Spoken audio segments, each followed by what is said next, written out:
How to become truth. How truth came in 1996.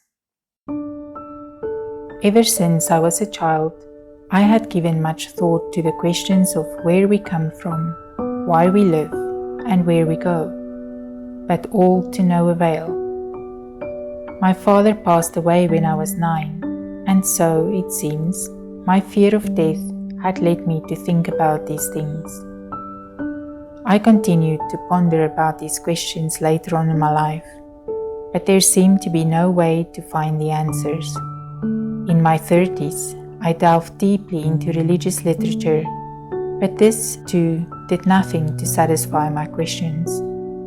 So I decided I would meditate on them by myself someday. At the time, I was running a private educational institute, so I made up my mind to make some more money and, in a year or two, have a nice building constructed. And then afterwards, I would go to the mountains, build a cottage near a stream, and seek enlightenment on the questions of our origins, why we live, and where our destination lies. Around the end of December 1995, I set off to Gaia Mountain. I planned to stay there until the beginning of the next year, hoping to abandon the life I had lived. Up to that point, my wife had shown no interest in such ponderings, but she had witnessed my struggling on the subject and had thus asked me to come along with me on my trip. I refused, telling her that I myself had yet to become complete and that going there together may be a distraction. But my wife was relentless despite my constant refusal. In the end, after giving the matter much thought, I realized that there would be no harm in her coming along. After all, what we were doing was seeking a way to become saints. Even though I had been meditating for 3 months prior to arriving at Gaia and continued to do so at Gaia, I had yet to reach enlightenment.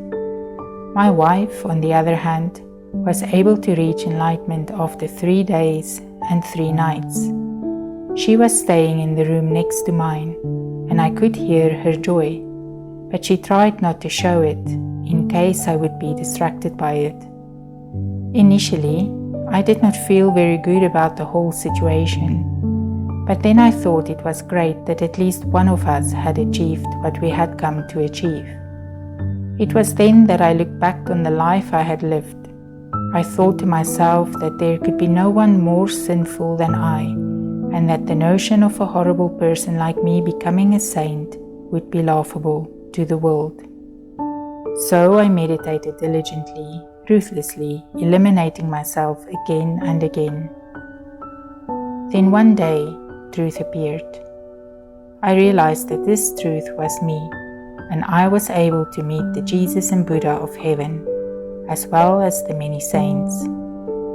I realized that because I was truth, it had become my fate to teach this truth to the people of the world.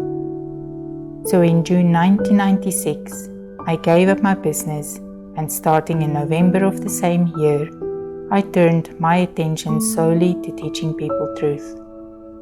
At first, I met with people once a month.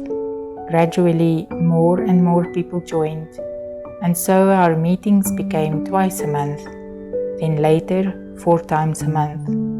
To date, over 100,000 people have practiced this meditation and have become enlightened of truth.